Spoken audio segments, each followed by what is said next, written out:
तो चलिए दोस्तों, आज हम लोग शुरू करने जा रहे हैं आर एस अग्रवाल के एक्सरसाइज 2B का। ठीक है, पहला क्वेश्चन क्या है हमारा दिया हुआ है कि पी एक्स जो है हमारे यानी कि पॉलिनोमियल, यानी कि ये जो पॉलिनोमियल है जिसकी वेरिएबल क्या है एक्स है। पी एक्स की मतलब क्या होता है कि वो पॉलिनोमियल जिसकी वेरिएबल एक्स पर डिपेंड करती है।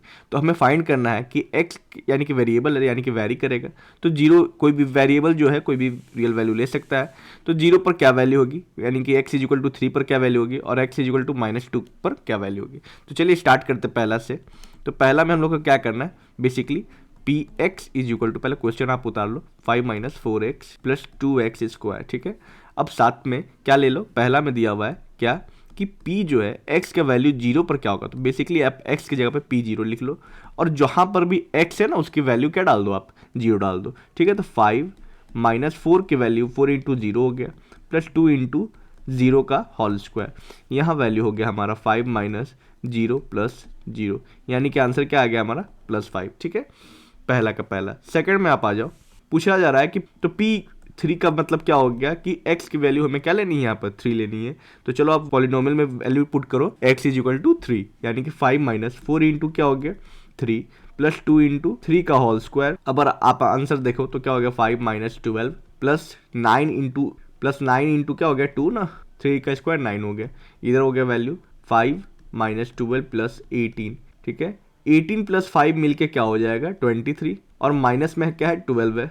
वैल्यू हमारी क्या आ गई 11। ठीक है, उसी तरह आप ध्यान दो कि p की वैल्यू यानी कि x की वैल्यू -2 पुट करने हैं हमारे थर्ड में सॉरी ना। तो चलिए थर्ड में क्या करना है कि p की वैल्यू जो है मतलब x की जो वैल्यू है वो क्या लेना है, x वेरिएबल की जो वैल्यू है वो हमें -2 लेनी है। यानी कि आप आ जाओ देख लो, तो 5 - 4 × -2 प्लस 2 इंटू -2 का होल स्क्वायर। अगर आप ध्यान दो तो यहाँ पर भी बाहर में भी माइनस है, अंदर में भी माइनस, तो माइनस माइनस प्लस हो जाएगा, यानी कि -4 × -2 क्या हो जाएगा +8। ठीक है, और यहाँ पर हो जाएगा माइनस का होल स्क्वायर, यानी कि -2 × -2 हो जाएगा हमारे पास 4, और फिर बाहर में क्या है 2 है, तो क्या हो जाएगा 4 × 2 = 8। तो बेसिकली आंसर जो है 16 + 5, ये हमारा आंसर कितना आया 21 ना। चलिए सेकंड में आ जाओ। सेकंड में क्या कह रहा है कि पी वाई, यानी कि ये जो पॉलिनोमियल है जिसकी वेरिएबल हमारे पास क्या दिया हुआ है वाई, और जो कि वैरी करेगा किस किस पर, कोई भी रियल वैल्यू ले सकते हैं वाई पर, वाई का कोई भी हम लोग रियल वैल्यू ले सकते हैं। तो फाइंड करना हमें पी वाई = 0 पर क्या होगा, पी वाई = 2 पर क्या होगा, और पी वाई = -1 पर क्या होगा। बेसिकली P0 का मतलब है कि y की वैल्यू हमें 0 लेनी है। तो चलिए स्टार्ट करते पहला से। तो P y के वैल्यू 0, यानी कि आप सेकंड में आ जाओ ना। सेकंड का पहला में क्या कह रहा है कि 4 प्लस, अब पहले आप जो भी y की वैल्यू है ना उस पर क्या पुट कर दो, आप 0 पुट कर दो। 3 × 0 -0 का होल स्क्वायर प्लस 5 × 0 का होल स्क्वायर। सारा इधर प्रोडक्ट 0 हो गया। आंसर जो बचे वो क्या हुआ है 4, यानी कि जो भी y से रिलेटेड था, जो भी y के टर्म में मल्टीपल में था वो सारा वैल्यू 0, बाकी सारा जो बचा हुआ कांस्टेंट वही वैल्यू हमारा हमेशा बचेगा। ठीक है, अब आ जाओ सेकंड में। तो सेकंड में क्या कह रहा है कि y की वैल्यू हमें 2 लेनी है ना। तो 4 प्लस जहाँ पर भी y है उसकी जगह पे क्या पुट कर दो, आप 3 पुट कर दो, 2 पुट कर दो ना सॉरी। 3 × 2 -2 का होल स्क्वायर, -2 बाहर है और 2 का होल स्क्वायर होगा ना, और फिर प्लस में 5 y का क्यूब, यानी कि 2 का क्यूब।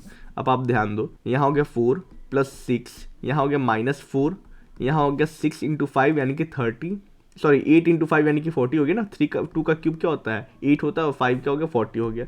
अब जो भी प्लस वाला है वो इसका एक साथ ऐड कर दो, ये प्लस में ये प्लस में ये प्लस में, तो यहाँ 10 हुआ, इधर जोड़ के इधर प्लस 40 था, यानी कि 50 माइनस आपको कितना करना है 4 करना है, जिसकी वैल्यू क्या आ गई 46। ठीक है, अब थर्ड की बात कर लो आप। तो थर्ड में क्या कह रहा है कि y की वैल्यू हमें कितने लेनी है, तो -1, यानी कि जो भी पॉलिनोमियल में y पर है तो उसकी जगह पे क्या पुट करना है हमें -1। ठीक है, तो 4 प्लस 3 × -1 पुट कर दो, माइनस वाई का होल स्क्वायर, सॉरी -1 का whole square plus 5y minus का क्यूब। ठीक है, अब देखो जो भी माइनस का अगर मान लो पावर चढ़ा हुआ है तो अगर पावर इवन में है तो वो पॉजिटिव होगा, और अगर पावर वो ऑड में है तो वो निगेटिव रहेगा एंड रिजल्ट उसका। ठीक है, तो आप ध्यान दो 4 प्लस 3 × -1 हो गया -3, यानी कि इसको मैं प्लस की जगह पे -3 लिख देता हूँ।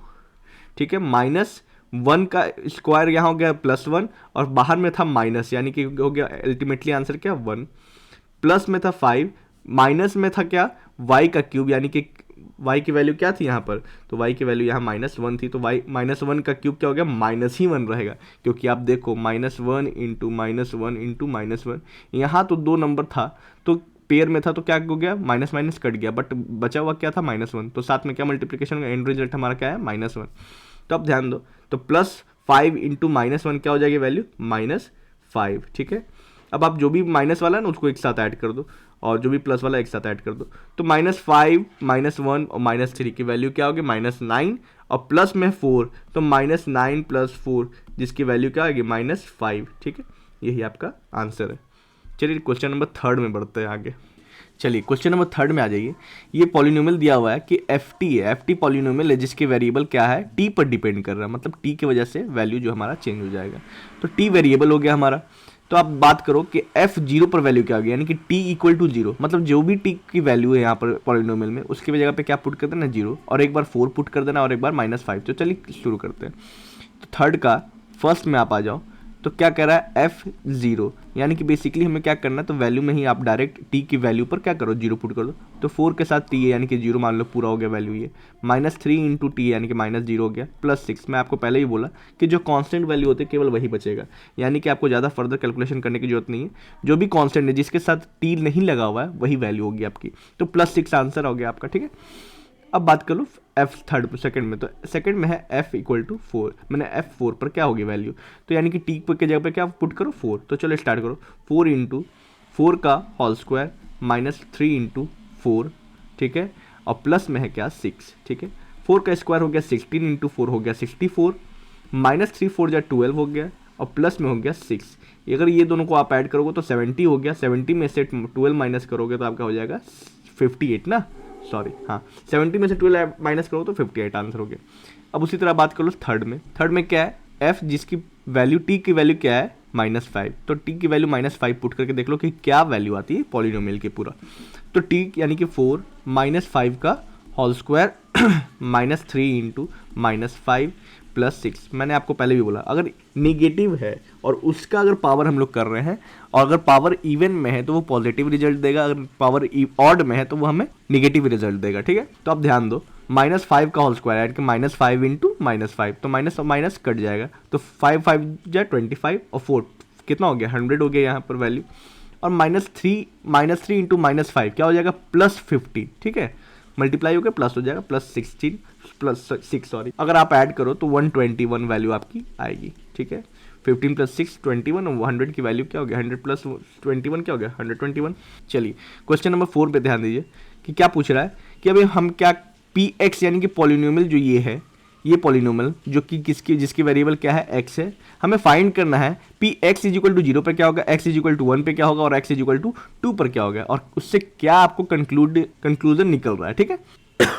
चलिए स्टार्ट करते हैं। पहला p0 लेना है ना, पहला क्वेश्चन हम लोग उतार ले क्या, px = है x³ - 3x² + 2x, ठीक है ना, यही तक है ना। अब आप ध्यान दो p0 पर क्या होगी वैल्यू, चलो p0 पे वैल्यू पुट करो। मैं आपको पहले भी बोला कि अगर 0 मैं पुट करूंगा तो सारा वैल्यू क्या हो जाएगी, ये 0, क्योंकि सब में x है और सब में मल्टीपल में है, तो 0 + 0 -0 जो भी होगी वैल्यू, ये क्या आ गई, 0 आ गई। चलो पहला तो क्या आ गया, p0 पर 0 आ गया वैल्यू, क्योंकि इसमें कोई भी कॉन्स्टेंट टर्म नहीं। अब सेकंड में आ जाओ, सेकंड में क्या है, p1 का x = 1 पर वैल्यू क्या होगी, तो आप पुट करो भैया, x यानी कि 1 का होल क्यूब -3 1 का होल स्क्वायर और +2x ना, तो यानी कि 2 × 1। अब आप ध्यान दो, 1 का क्यूब 1 -3 हो गया यहाँ, और +2 हो गया यहाँ, तो 2 + 1 3 -3 यानी कि 0 हो गया वैल्यू, 3 - 3 ना। अब इसका मतलब यहाँ पर भी पॉलिनोमियल हमारा 0 आया, यहाँ p1 = भी 0 आया, और इसको चेक कर ले रहे p2 पर, यानी कि x की जो वैल्यू होगी वो 2 हम इस बार लेंगे, तो 2 का क्यूब हो गया यहाँ पर -3 2 का होल स्क्वायर +2 × 2, ठीक है। अब आप ध्यान दो, 8 हो गया, -2 का स्क्वायर 4 4 3 जा 12 यानी कि -12 हो गया, और यहाँ क्या हो गया, 4 हो गया, 2 2 जा 4, 8 + 4 12 हो गया -12 तो +12 -12 क्या हो गया वैल्यू, 0। तो ये तीनों टर्म जो है p0 = 0 आया, p1 = 0 आया, और p2 = 0 आया। इसका मतलब हो क्या रहा है कि ये तीनों, मतलब वो p0 p1 और p2 पर तीनों पर क्या हो गया वैल्यू, जो हमारा जीरो पॉलिनोमियल आ गया। जीरो पॉलिनोमियल यानी कि पॉलिनोमियल की वैल्यू जो है जीरो आ गई। क्या आ गई? जीरो। पॉलिनोमियल की देखो वैल्यू क्या आई? जीरो। ये सारा पॉलिनोमियल पर यानी कि P0 पर जीरो आया, P1 पर जीरो आया और P2 पर भी जीरो आया। इसका मतलब ये हुआ कि अगर आप ध्यान दो तो यहाँ पर जीरो पॉलिनोमियल आपको अगर पता हो तो वो पॉलिनोमियल जो एक टर्म में हो और जिसकी वैल्यू क्या हो? जीरो हो। तो मतलब ये पूरे वैल्यू क्या हुई? जीरो आ गई। और जीरो, अब मैं वो बात बता रहा हूँ आपको, जीरोस ऑफ पॉलिनोमियल एक चीज टर्म है आपके पास। तो जीरोस ऑफ पॉलिनोमियल वो होता है जैसे कि आप लोगों ने ये निकाला ना, P0 पर किस वैल्यू पर वैल्यू जो है पॉलिनोमियल की पूरी जीरो आई, तो x इक्वल टू जीरो पर आई, x इक्वल टू 1 पर पूरी वैल्यू जीरो आई और x इक्वल टू 2 पर। तो ये तीनों जो होंगे वो क्या होंगे? कहलाएंगे जीरोस ऑफ पॉलिनोमियल। क्या कहलाएंगे? Zeros of polynomial. क्यों? क्योंकि जीरोस ऑफ पॉलिनोमियल वो स्टेट करता है कि x की यानी कि वेरिएबल का वो वैल्यू जिसके वजह से पूरा पॉलिनोमियल जीरो आ जाए। तो यहाँ पर क्या हो गया? जीरोस ऑफ पॉलिनोमियल जीरो, फिर आप देख लो 1 हो गया और क्या हो गया? 2 हो गया ना। तो ये जीरोस भी ऑफ पॉलिनोमियल भी हो गया, सारा जीरो पॉलिनोमियल भी बन गया। ठीक है, तो कंक्लूड हमारा यही हुआ। चलिए क्वेश्चन नंबर 5 पे आ जाते हैं। चलिए क्वेश्चन नंबर 5 में आ जाइए। क्या कह रहा है कि पॉलिनोमियल जिसकी वेरिएबल x है वो क्या है? x cube minus plus X square minus 9x minus 9। ठीक है, फाइंड करना है P0 पर क्या वैल्यू होगी, मैंने x इक्वल टू 0 पर क्या वैल्यू होगी, x इक्वल टू 3 पर क्या वैल्यू होगी, x इक्वल टू माइनस 3 पर क्या वैल्यू होगी और x इक्वल टू माइनस 1 पर क्या वैल्यू होगी। ठीक है, और हमें क्या कंक्लूड करना, what do you conclude about the zeros of polynomial Px। ठीक है, मतलब बेसिकली पूछा जा रहा है कि जीरोस ऑफ पॉलिनोमियल क्या होगा। जीरोस ऑफ पॉलिनोमियल आपको पिछला क्वेश्चन में बताया मैंने कि वो वैल्यू x की वो वैल्यू जिसके कारण पूरा पॉलिनोमियल क्या होगा? जीरो होगा। ठीक है, और क्या जीरो है जीरो ऑफ पॉलिनोमियल x का? तो चलिए फाइंड कर लेते हैं। चलिए सबसे पहला है कि मैं p इक्वल टू जीरो डाल देता हूँ। P0 का वैल्यू क्या हो जाएगा? x पे जीरो पुट कर लो तो बेसिकली क्या हो जाएगा, मैं आपको पता है कि सारे वैल्यू क्या हो जाएगी, X cube plus X square minus N X 9x की वैल्यू जीरो हो जाएगी और लास्ट में एंड में बचेगा क्या? 9। क्यों बचेगा? क्योंकि सब x से रिलेटेड है और x के मल्टीपल में, तो जीरो से मल्टीप्लाई होगा तो वैल्यू क्या आएगी? जीरो आएगी। तो कांस्टेंट वैल्यू है जिसमें x की वैल्यू हमें नहीं है, तो P0 इक्वल टू क्या हो गया? 9 हो गया। ठीक है, चलिए P3 इक्वल टू बता दो मुझे, तो यानी कि x का वैल्यू 3 पुट करना है, तो 3 का होल स्क्वायर क्या हो गया? क्यूब ना, सॉरी 3 का होल क्यूब क्या हो गया और प्लस 3 का होल स्क्वायर हो गया, फिर माइनस में 9 इंटू 3 हो गया ना और माइनस में 9 हो गया। चलिए ध्यान दीजिए, 3 का क्यूब क्या हो गया? 27, 3 का स्क्वायर हो गया 9, माइनस यहाँ 27 हो गया और माइनस यहाँ 9 हो गया। तो 27 से 27 कटा, प्लस 9 से माइनस 9 कटा, तो वैल्यू क्या आई हमारी? जीरो आई। P माइनस 3 की बात कर ले तो क्या हो जाएगी वैल्यू? माइनस 3 का होल क्यूब प्लस माइनस 3 का whole square minus 9 into minus 3 और साथ में क्या हो गया? माइनस 9 की वैल्यू। अब देखो मैं आपको पहले ही बताया कि माइनस टर्म अगर रिलेटेड है उस पर स्क्वायर लगा हुआ है, तो हमेशा याद रखना कि जो स्क्वायर यानी कि जो स्क्वायर बोल रहा है मैं, पावर चढ़ा हुआ है, तो जो भी इवन नंबर का अगर पावर रहेगा तो उसकी वैल्यू क्या होगी? एंड रिजल्ट में पॉजिटिव रहेगी, और अगर ऑड नंबर का रहेगा तो वो निगेटिव रहेगी। तो मुझे साफ दिख रहा है कि माइनस जो है 3 पर, माइनस का पावर जो है 3 है। ठीक है, माइनस 3 का पावर, तो यहाँ वैल्यू क्या हो जाएगी? माइनस 27 प्लस में हो गया माइनस का 3 का होल स्क्वायर क्या हो जाएगा? Minus 3 into minus 3 is equal to हो गया 9, तो प्लस 9 हो गया यहाँ वैल्यू। यहाँ माइनस माइनस प्लस हो गया, माइनस 9 इंटू माइनस 3 यानी कि 27, तो यहाँ प्लस 27 हो गया और पहले से दिया हुआ था माइनस 9, तो माइनस 27 से प्लस 27 कटा, प्लस 9 से माइनस 9 कटा, तो यहाँ पर भी वैल्यू क्या आई हमारी? जीरो। यानी कि ये दोनों मतलब P3 पर भी जीरो वैल्यू आई और P-3 पर भी वैल्यू हमारी जीरो आई।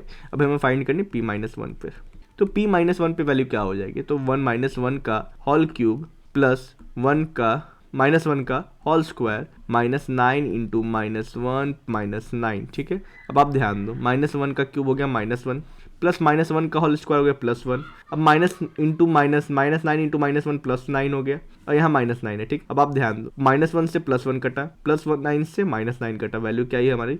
जीरो। ठीक है, तो मैं कंक्लूड क्या कर सकता हूँ यहाँ से कि जो भी वैल्यू थी क्या P3 और P-3 और P-1 ये सब क्या है? जीरोस ऑफ पॉलिनोमियल है। क्या है? Zeros of polynomial. इसी के वजह से मतलब ये x का वेरिएबल 3 और -1 का वैल्यू पुट करने की वजह से जीरोस मतलब वैल्यू की जो पॉलिनोमियल है कि वो सारी क्या आ रही है? जीरो आ रही है। तो यानी कि ये क्या क्या लाएगा? Zeros of polynomial, zeros of polynomial. अब आप ध्यान दो, क्या पूछ रहा था लास्ट में question? Is a zero of Px। तो देखो जीरो का वैल्यू पुट किया तो क्या आया था? -9 आया, तो नहीं, कि जीरो जो है वो जीरोस ऑफ पॉलिनोमियल नहीं है। तो जीरो इज यानी कि P0 is not the zero of polynomial. ठीक है, चलिए आज के लिए इसको यहीं रखते हैं। ठीक है, अगर वीडियो आपको अच्छा लगा हो तो लाइक जरूर कीजिएगा और चैनल को सब्सक्राइब जरूर कीजिएगा। धन्यवाद।